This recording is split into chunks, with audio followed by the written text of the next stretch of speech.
ലിജുവിനാണ് സഹകരണവും എക്സൈസ് വകുപ്പും. ടി സിദ്ദിഖിന് വനം വകുപ്പിൻ്റെ ചുമതലയാണ്. അതോടൊപ്പം തന്നെ OJ ജനീഷിന് യുവജന ക്ഷേമ വകുപ്പാണ് നൽകുന്നത്. സ്പീക്കറായി തിരുവഞ്ചൂർ രാധാകൃഷ്ണൻ വരും. ഡെപ്യൂട്ടി സ്പീക്കറായി ഷാനിമോൾ ഉസ്മാൻ വരുന്നു. ഇതാണ് ഇപ്പോൾ നിലവിൽ ഇതിൽ പുറത്തു വന്നിട്ടുള്ള വിവരങ്ങൾ. OJ ജനീഷിന് നൽകുന്ന വകുപ്പ് അത് യുവജനക്ഷേമം, സ്പോർട്സും യുവജനക്ഷേമവും വകുപ്പാണ് OJ ജനീഷ് വരുന്നത്. ഏറ്റവും അവസാനം കടന്നു വന്ന പേര് OJ ജനീഷിൻ്റെതാണ്. നമ്മൾ മനസ്സിലാക്കുന്നതനുസരിച്ചാണെങ്കിൽ OJ ജനീഷിൻ്റെ പേര് കടന്നു വരാനുള്ള പ്രധാനപ്പെട്ട ഒരു കാരണം ഈഴവ വിഭാഗത്തിൽ മാത്രമല്ല ആകെ OBC പിന്നാക്ക വിഭാഗത്തിൽ നിന്ന് 2 പേർ മാത്രമാണ് മന്ത്രിസ്ഥാനത്തുണ്ടായിരുന്നത്. ലിജുവും ബിന്ദു കൃഷ്ണയും. മറ്റാരും മന്ത്രിസ്ഥാനത്തുണ്ടായിരുന്നില്ല. അവിടെ പിന്നാക്ക വിഭാഗത്തിൽ നിന്ന് ആരെങ്കിലും ഒരാളെ ഉൾപ്പെടുത്തണമെന്നുള്ളൊരു ആവശ്യം വന്നു. ഒരാൾ കൊല്ലത്തു നിന്നും ഒരാൾ ആലപ്പുഴയിൽ നിന്നുമാണ്. ആലപ്പുഴ കഴിഞ്ഞാൽ പിന്നീട് കാസർഗോഡ് വരെയുള്ള ജില്ലകളിൽ നിന്ന് മറ്റാരുമില്ല. അപ്പോൾ മലബാറിൽ നിന്ന് ഒരാൾ ഉൾപ്പെടുത്താൻ തീരുമാനം വന്നു. പ്രധാനമായും കോഴിക്കോടിന് പ്രാതിനിധ്യമില്ല എന്നുള്ള വിഷയം വന്നു. കോഴിക്കോട് മുൻ മറ്റ് ജില്ലകളെ പോലെയല്ല, കോഴിക്കോടിനായാലും പാലക്കാടിൻ്റെ വിഷയം വന്നുള്ളൂ.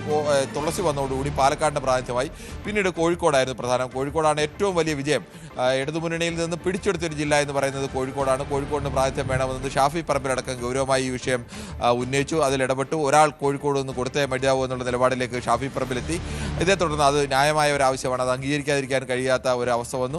അവിടെ നേരത്തെ പറഞ്ഞ പേരുകെട്ടിൽ K ജയന്തിൻ്റെ പേരും OJ ജനീഷിൻ്റെ പേരും കൂടിയാണ് വന്നത്. K ജയന്തിനും OJ ജനീഷിൻ്റെ പേരിൽ അവസാനം എന്തായാലും യൂത്ത് കോൺഗ്രസ് സംസ്ഥാന അധ്യക്ഷൻ എന്ന നിലയ്ക്ക് OJ ജനീഷ് രണ്ടുപേരും ഒന്നാം തവണ നിൽക്കുന്ന ആളുകളാണ്. പക്ഷേ യൂത്ത് കോൺഗ്രസിന് ഒരു പ്രാതിനിധ്യം, യുവ പ്രാതിനിധ്യം, കുറെ കൂടി യുവാവ് ആയ ഒരാൾക്ക് പ്രാതിനിധ്യം നൽകുക. അപ്പോൾ മന്ത്രിസഭയിലെ ഏറ്റവും പ്രായം കുറഞ്ഞ അംഗവും OJ ജനീഷ് ആയിരിക്കും. OJ ജനീഷ് അങ്ങനെ ആദ്യ തവണ യൂത്ത് കോൺഗ്രസ് അധ്യക്ഷനായിരുന്നുകൊണ്ട് തന്നെ ആദ്യ തവണ മന്ത്രിയാവുന്നു എന്ന പ്രത്യേകത കൂടിയുണ്ട്. അങ്ങനെ OJ ജനീഷിൻ്റെ പേര് കൂടി അവസാന നിമിഷം കടന്നു വരുന്നു. എന്തായാലും മന്ത്രിസഭയിലെ ലിസ്റ്റിന് എന്തായാലും അന്തിമ രൂപമായിരിക്കുന്നു. അല്പസമയത്തിനുള്ളിൽ തന്നെ വാർത്താ സമ്മേളനം നടത്തി നിയുക്ത മുഖ്യമന്ത്രി VD സതീശൻ തന്നെ കോൺഗ്രസ് മന്ത്രിമാരുടെ പട്ടിക പ്രഖ്യാപിക്കും.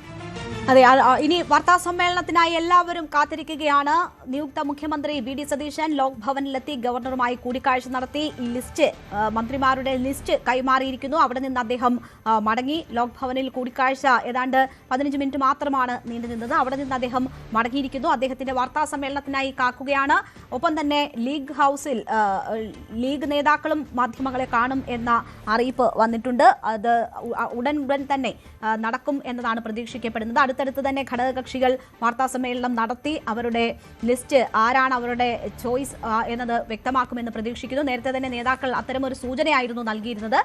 പ്രത്യേകം വാർത്താ സമ്മേളനമാണോ, ഒരുമിച്ചുള്ള വാർത്താ സമ്മേളനമാണോ എന്നൊക്കെ ചോദിക്കുമ്പോൾ അതിലൊരു വ്യക്തത വരാനുണ്ടായിരുന്നു. എന്തായാലും ഇപ്പോൾ പ്രത്യേകം വാർത്താ സമ്മേളനം വിളിക്കുന്നു എന്നതാണ് മനസ്സിലാക്കുന്നത്. ആദ്യം VD സതീശൻ മാധ്യമങ്ങളെ കാണുമെന്ന് പ്രതീക്ഷിക്കുന്നു. ഏറ്റവും ഒടുവിൽ OJ ജനീഷ് ഉൾപ്പെടെ ഈ മന്ത്രിസഭയുടെ ഭാഗമായിരിക്കുകയാണ്. ഒരു യുവമുഖം മന്ത്രിസഭയ്ക്ക് വരുന്നു എന്നതാണ് മനസ്സിലാകുന്നത്.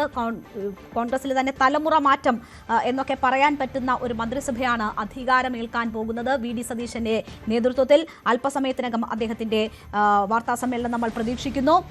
മുഖ്യമന്ത്രി VD സതീശൻ ധനം, പൊതുഭരണം, തുറമുഖം, PRD വകുപ്പുകൾ കൈകാര്യം ചെയ്യും എന്നതാണ് ഏറ്റവും ഒടുവിൽ വരുന്ന സൂചനകൾ. രമേശ് ചെന്നിത്തല ആഭ്യന്തരവും വിജിലൻസും, Sunny Joseph revenue, K Muraleedharan വൈദ്യുതി ദേവസ്വം വകുപ്പുകൾ, AP അനിൽകുമാർ ആരോഗ്യം, PC വിഷ്ണുനാഥ് ടൂറിസം സാംസ്കാരിക വകുപ്പുകൾ, ബിന്ദുകൃഷ്ണ സാമൂഹ്യനീതി വനിതാ ശിശുക്ഷേമം, ലിജു എക്സൈസ് സഹകരണം, T സിദ്ദിഖ് വനം വകുപ്പ്, OJ ജനീഷ് യുവജനക്ഷേമം, KA തുളസി പിന്നാക്കക്ഷേമം, റോജി M ജോൺ കായികം എന്നതാണ് മനസ്സിലാക്കുന്നത്. KA തുളസിക്ക് ടേം വ്യവസ്ഥയിൽ ആദ്യം സ്ഥാനം ലഭിക്കുന്നു എന്ന വിവരമാണ് ഉള്ളത്. IC ബാലകൃഷ്ണൻ 2.5 വർഷത്തിന് ശേഷം 2ാം ടേമിൽ മന്ത്രിയാകും എന്നതാണ് ഇപ്പോഴുണ്ടായിരിക്കുന്ന ധാരണ എന്നതാണ് മനസ്സിലാകുന്നത്. റോജി M ജോൺ കായിക വകുപ്പ് ഉറപ്പാക്കിയിരിക്കുന്നു. മന്ത്രിസഭയിൽ ഇടം നേടിയിരിക്കുന്നു എന്നത് ഏറ്റവും ഒടുവിൽ വന്ന ഒരു ട്വിസ്റ്റാണ്. തിരുവഞ്ചൂർ രാധാകൃഷ്ണൻ സ്പീക്കറാകും എന്നതാണ് മനസ്സിലാകുന്നത്.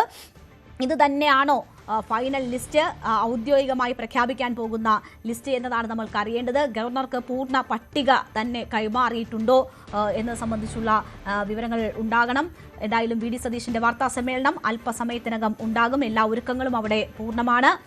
VD സതീശൻ മുഖ്യമന്ത്രിയായി നാളെ സത്യപ്രതിജ്ഞ ചെയ്ത് അധികാരമേൽക്കും. എല്ലാ ഒരുക്കങ്ങളും അവിടെ സെൻട്രൽ സ്റ്റേഡിയത്തിൽ നടന്നുകൊണ്ടിരിക്കുകയാണ്. ഒരു ശക്തി പ്രകടനമായി തന്നെ മാറും എന്നതാണ് കരുതുന്നത്. പ്രധാനപ്പെട്ട നേതാക്കൾ എത്തുന്നു. 4 സംസ്ഥാനങ്ങളിലെ മുഖ്യമന്ത്രിമാർ ഉണ്ടാകും എന്നതാണ് പ്രതീക്ഷിക്കപ്പെടുന്നത്. ഒപ്പം രാഹുൽ ഗാന്ധിയും പ്രിയങ്ക ഗാന്ധിയും ഉൾപ്പെടെയുള്ളവരുടെ സാന്നിധ്യവും ഉണ്ടാകും എന്ന് പ്രതീക്ഷിക്കുന്നു. എന്തായാലും വലിയ ആഘോഷമാക്കി ഈ സത്യപ്രതിജ്ഞാ ചടങ്ങിനെ മാറ്റാനുള്ള ഒരുക്കങ്ങളാണ് ഒരു ഭാഗത്ത് നടക്കുന്നത്. വളരെ വേഗത്തിൽ തന്നെ ഈ മന്ത്രിമാർ ആരൊക്കെ എന്നതൊരു തീരുമാനത്തിലേക്ക് UDF എത്താൻ കഴിഞ്ഞിരിക്കുന്നു എന്ന സാഹചര്യം കൂടിയുണ്ട്. 10 ദിവസത്തിലധികം മുഖ്യമന്ത്രി ആര് എന്ന ചർച്ചകൾ നീണ്ടപ്പോൾ അത് വലിയ അവമതിപ്പ് കോൺഗ്രസ് അണികളിൽ പോലും ഉണ്ടാക്കിയിരുന്നുവെങ്കിൽ വളരെ വേഗത്തിൽ അതിനുശേഷം കാര്യങ്ങൾ നീങ്ങുന്നു. VD സതീശൻ ടീം റെഡിയായിരിക്കുന്നു എന്ന വിവരങ്ങളാണ് വരുന്നത്. വാർത്താസമ്മേളനം ഉടനുണ്ടാകും. വി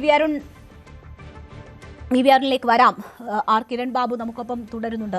കിരൺ, പ്രത്യേകം വാർത്താസമ്മേളനം വിളിച്ച് കാര്യങ്ങൾ വിശദീകരിക്കാനുള്ള സാധ്യതയാണോ ഇപ്പോൾ കാണുന്നത്? ലീഗ് എന്തായാലും വാർത്താസമ്മേളനം വിളിച്ചിരിക്കുന്നു, VD സതീശൻ വാർത്താസമ്മേളനം വിളിച്ചിരിക്കുന്നു. അപ്പോൾ പ്രത്യേകമായി അറിയിക്കുമോ? ഇന്ന് ജോസഫ് ഏറ്റവും ഒടുവിൽ മാധ്യമങ്ങളെ കാണുമ്പോൾ പോലും അല്പം അതൃപ്തിയായിരുന്നു. ആ അതൃപ്തി പൂർണ്ണമായും മാറിയിട്ടുണ്ടാകുമില്ലേ? അതൃപ്തി മാറാനുള്ള സാധ്യതയൊന്നുമില്ല. സ്വാഭാവികമായും ജോസഫിനെ പോലെ ഒരാൾക്ക് 7 MLA-മാരുള്ളപ്പോൾ അതും 8 പേരെയാണ് മത്സരിക്കാൻ തയ്യാറായത്. 2 സീറ്റ് വിട്ടുകൊടുത്തതാണ്. അങ്ങനെയുള്ള ഒരു പാർട്ടിക്ക് ഒരു മന്ത്രി മാത്രം നൽകുന്നു, മറ്റൊന്ന് ചീഫ് വിപ്പ് കൂടി നൽകുന്നു എന്ന് പറയുമ്പോൾ അതൃപ്തി സ്വാഭാവികമായും ഉണ്ടാവും. ആ അതൃപ്തിയൊക്കെ പലർക്കും അത്തരം അതൃപ്തികളുണ്ട്. ലീഗ് ഒഴികെയുള്ള പ്രധാനപ്പെട്ട ഘടകകക്ഷികൾക്കൊക്കെയും അത്തരം അതൃപ്തിയുണ്ട്. അതൊക്കെ അങ്ങനെ നിലനിൽക്കും. എല്ലാവരുടെയും തൃപ്തിപ്പെടുത്തിക്കൊണ്ട് ഒരു വിഭജനം എന്ന് പറയുന്നത് ഒരിക്കലും സാധ്യമാകുന്ന ഒന്നല്ല. പക്ഷേ അതൊക്കെ ഉണ്ടെങ്കിലും പരസ്യമായി അത്തരം ഒരു അതൃപ്തി ഏതെങ്കിലും പാർട്ടി പ്രകടിപ്പിക്കാനുള്ള സാധ്യത തീരെ ഇല്ല എന്നുള്ളതാണ് നിലവിൽ പുറത്തു വന്ന ഒരു സാഹചര്യത്തിൽ നമുക്ക് പറയാൻ കഴിയുന്നത്. എന്തായാലും ഉടൻ തന്നെ അക്കാര്യത്തിലെല്ലാം ഒരു വ്യക്തതയുണ്ടാവും. മന്ത്രിമാരുടെ തെരഞ്ഞെടുത്തതിലെ രീതിയിലൊക്കെ അതൃപ്തിയുള്ള ചില സമുദായ സംഘടനകളൊക്കെ ഉണ്ട്. അതൊക്കെ ചിലപ്പോൾ പരസ്യമായി സമുദായ സംഘടനകളൊക്കെ പുറത്ത് പറയാനുള്ള സാധ്യതയുണ്ട്. അതൊക്കെ പിന്നീട് മറ്റ് ചില തരത്തിലൊക്കെ പരിഹരിക്കാനായിരിക്കും സാധ്യതയുള്ളത്. ഇനി സ്പീക്കർ, ഡെപ്യൂട്ടി സ്പീക്കർ, അതോടൊപ്പം തന്നെ ചീഫ് വിപ്പ് തുടങ്ങിയ പദവികളുണ്ട്. അതോടൊപ്പം ക്യാബിനറ്റ് റാങ്കുള്ള മറ്റ് ഭരണപരിഷ്കാര കമ്മീഷൻ പദവിയുണ്ട്. മുന്നോക്ക ക്ഷേമ ബോർഡിൻ്റെ ചെയർമാൻ പദവിയുണ്ട്. അത്തരം ചില ക്യാബിനറ്റ് പദവികളൊക്കെ ഉണ്ട്. അത്തരം ക്യാബിനറ്റ് പദവികളൊക്കെ ഇനി അവർക്ക് ഈ ഇത്തരം ഏതെങ്കിലും തരത്തിൽ ഇപ്പോൾ കൂടുതൽ വിട്ടുവീഴ്ച ചെയ്യേണ്ടി വന്ന ആളുകൾക്കോ വിഭാഗങ്ങൾക്കോ പാർട്ടികൾക്കോ ഒക്കെ നൽകി പരിഹരിക്കുക എന്നുള്ളതാണ് സാധാരണഗതിയിലൊക്കെ ചെയ്യുന്ന ഒരു രീതി. അത് തന്നെയായിരിക്കും ഇക്കുറിയും ചെയ്യുന്നത്. എന്തായാലും അത്തരം അതിർത്തികളുണ്ട് എന്നുള്ളതും കിരൺ, ഇത് 63 പേർ കോൺഗ്രസിൽ നിന്നും മാത്രം ജയിച്ചു വന്നു. അതിൽ നിന്ന് 12ലേക്ക് എത്തുക എന്നത് പണ്ടത്തെ കാലത്താണെങ്കിൽ 1 മാസത്തോളം ഒക്കെ വേണമെങ്കിൽ ചർച്ച ചെയ്യാനുള്ള ഒരു വകുപ്പുണ്ട്. പക്ഷേ അത് വളരെ വേഗം ഈ 3 ദിവസം കൊണ്ട് അവർ പൂർത്തിയാക്കുന്നു എന്നത് വളരെ അഭിനന്ദനാർഹമായ കാര്യമാണ് എന്നതാണ് എനിക്ക് തോന്നുന്നത്. ആ നിലയിൽ വേണ്ടേ അതിനെ കാണാൻ. ഇപ്പോൾ 2 ടേം വ്യവസ്ഥയിൽ 4 പേർ കൂടുതൽ വാർത്തകൾക്ക് News 18 Keralam YouTube channel subscribe ചെയ്യുക.